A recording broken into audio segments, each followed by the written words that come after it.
ውድ የቻናላችን ቤተሰቦች የሰዓቱን የብርሃን ዜናዎችን እናስደምጣችኋለን። አብራችሁ እንድትቆዩ በአክብሮት እንጋብዛለን። የሙፍቲ የቀብር ስነ ስርዓት በምክር ቤቱ ተወገዘ። መግለጫው እንደሚከተለው ቀርቧል። የቀዳሚ ሙፍቲ ሐጂ ዑመር ኢድሪስ በኑዛዜያቸው መሰረት ከሙስሊሞች መቃብር ውጪ በቤታቸው አጠገብ እንዲቀበሩ የተወሰነው ውሳኔ በሀገራችን ታሪክ ታይቶ የማይታወቅ ክስተት መሆኑ ነው። እኛም የተውሂዲተን ገጽታ ለመጠበቅ ስንል ይህንን ድርጊት አጥብቀን እንቃወማለን። ድርጊቱ ለቀጣይ ትውልዶች ከጊዜ ሂደት በኋላም ወደ ሽርክና ወደ ቀብር አምልኮ የሚያመራ ሰበብና መንገድ እንዳይሆን እንሰጋለን። የዑለማው ምክር ቤት ይህንን ውሳኔ ሲወስን ተግባራዊ ሲደረግ ምንም አይነት ቅድመ መረጃ እንዳልነበረው ሊታወቅ ይገባል።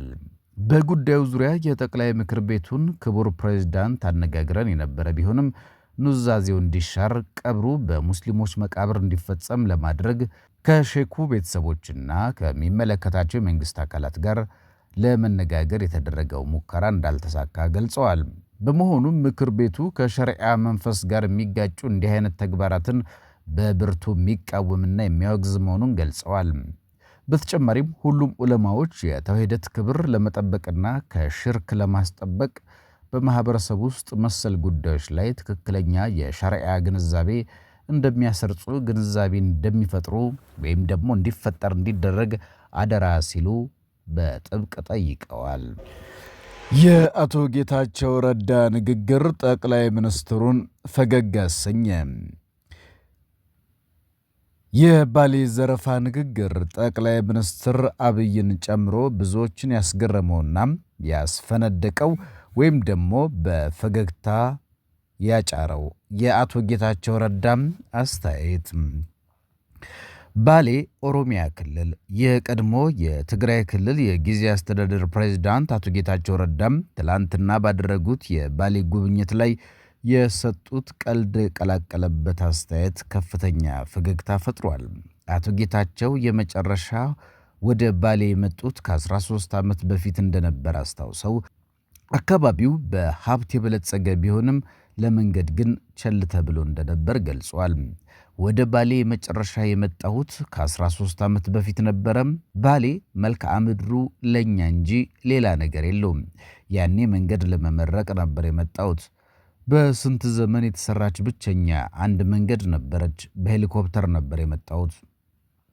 አክለውም ይህንን ሀብት ለመጠቀም እንኳን መንገድ እንዴት ቀደም ብሎ መስራት አልታያቸውም ነበር ብዬ እጠይቅ ነበረ ካሉ በኋላም የፖለቲካ ቀልድ ጨዋታ መልክ ደረቡ። ያኔ እንኳን ያልኩት ለመዝረፍ ነበረ። ይህን ንግግራቸውን ጠቅላይ ሚኒስትር አብይ አህመድን ጨምሮ በስፍራው የተገኙ ብዙ ከፍተኛ ባለስልጣናት ተሰብሳቢዎች በሳቅና በፈገግታም ጉዳዩን ተመልክተውታል። አቶ ጌታቸው ረዳ ጠቅላይ ሚኒስትር አብይ አህመድን ፈገጋስ ብለዋል። ለመዝረፍ ነበር የመጣሁት ያሉበት ንግግር በተለይ ከ13 ዓመት በፊት ባሌ መልክዓ ምድሩ መልካም ቢሆንም ያኔ የመጡት ለመመረቅ እንደነበረ ተናግረዋል። ኢትዮጵያ ውስጥ መገንጠል መጠቅለልም አይሰራም። ጠቅላይ ሚኒስትር አብይ አህመድ ኢትዮጵያ ውስጥ ባሉ የፖለቲካ እንቅስቃሴዎች መገንጠልም መጠቅለልም አይሰራም ሲሉ ጠቅላይ ሚኒስትር አብይ አህመድ ተናገሩ። ከሰሜን እስከ ደቡብ ባለው የሀገሪቱ ክፍሎች ልንገነጠል ነው በሚል የተደራጁ የፖለቲካ ፓርቲዎች እንዳሉ የገለጹት አብይ አንዱም አገሩን አያውቅም ሲሉ ተችተዋል።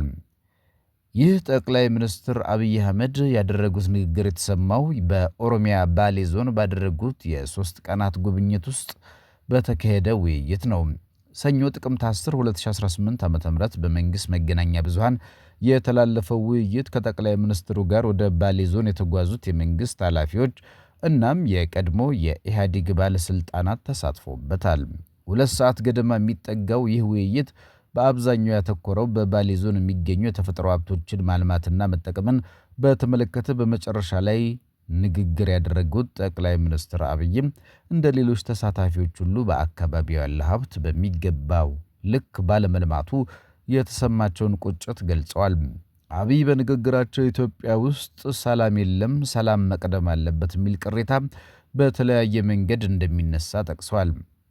ጠቅላይ ሚኒስትሩ የሚመሩት መንግስት አቋም ሰላም እንዲመጣ እንለምናለን፣ ሰላም እንዲመጣ እንሰራለን፣ ሰላምን እስከምናመጣ ግን አንቀመጥም እናለማለን የሚል ሐሳባቸውን ገልጿል። ኢትዮጵያ ውስጥ ባለፉት 100 ዓመታት ሰላም አልነበረም። አሁን ፌስቡክ እና ዩቲዩብ ስላለ በየቀኑ ስለምንሰማው ነው እንጂ የበዛው ሰላም አልነበረንም ሲሉ ተደምጠዋል። ሽፍታ ኢትዮጵያ ውስጥ ጠፍቶ አያውቅም ያሉት አብይ ከነገስታቱ ጀምሮ የነበሩ የአገር መሪዎች ጊዜያቸው በዘመቻ የተሞላ እንደነበር አንስተዋል። ጠቅላይ ሚኒስትሩ በስልጣን ዘመናቸው ሽፍታ ለማሳደድ 100% የደከሙ መሪዎችን ተችተዋል። የእርሳቸው መንግስት ሽፍታ ባህል ስለሆነ እያጠፋ ነው፣ በአንድ እጃችን እናለማለን የሚል አካሄድ እንዳላቸው ተናግረዋል። ሰላም ከልማት ውጪ አይጸናም ሲሉ አክለዋል። ጠቅላይ ሚኒስትሩ ኢትዮጵያ ትውልድ ተቀባብሎ የሚያጸናት ሀገር ትሆናለች፣ በትግራይ፣ በአማራ፣ በኦሮሚያ አንዳንድ አካባቢዎች የምናያቸው ጉዳዮች መልክ እየያዙ ይሄዳሉ ብለዋል።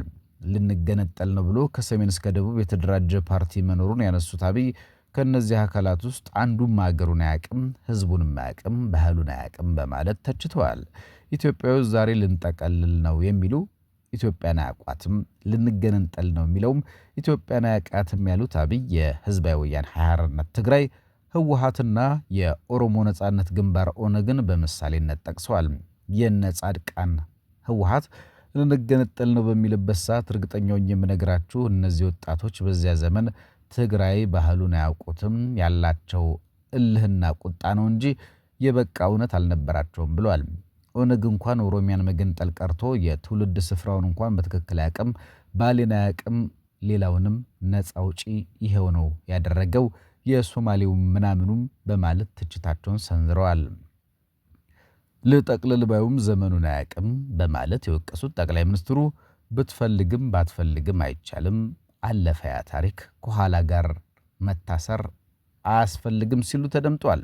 ጠቅላይ ሚኒስትር አብይ መገንጠል መጠቅለልም አይሰራም፣ መስማማት በትብብር ሁሉም ያለውን ሀብት እያወጣ እንዲለማ አድርጎ መኖር ብቻ ነው የሚያዋጣው፣ ይህንን መገንዘብ አለመቻል ነው ችግር ያመጣብን ሲሉ በውይይት ተናግሯል። ጠቅላይ ሚኒስትሩ ይህንን ሀሳብ የሰነዘሩት የውይይቱ ተሳታፊዎች በሚመለከቱት ነገር በእጅጉ መደነቃቸውንና እንዲህ ያለ ስፍራ በመላው ሀገሪቱ ተስፋፍቶ መከናወን ያለበት መሆኑን በመጥቀስ ለዚህም በተለያየ ሀገሪቱ አካባቢዎች ያለው ሰላም ለማስጠበቅ አስፈላጊው ጉዳይ መሆኑን መናገራቸውን ተከትሎ ነው።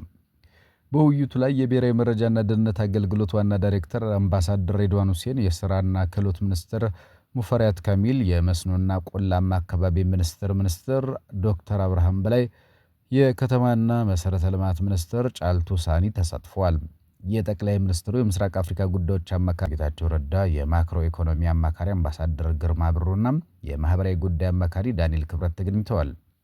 የኦሮሚያ ክልል ርዕሰ መስተዳድር ሽመልስ አብዲሳም እንዲሁ የቀድሞ የክልሉ መሪ አባዱላ ገመዳ፣ ኩማ ደመቅሳ፣ ጁነዲን ሳዶና ወርቅነህ ገበየሁ የውይይቱ አካል ነበሩ። የቀድሞ የትግራይ ክልል ጊዜያዊ አስተዳደር ምክትል ፕሬዝዳንት ሌተናል ጀነራል ጻድቃን ገብረትንሳኤ ከተሳተፉ መካከል ናቸው።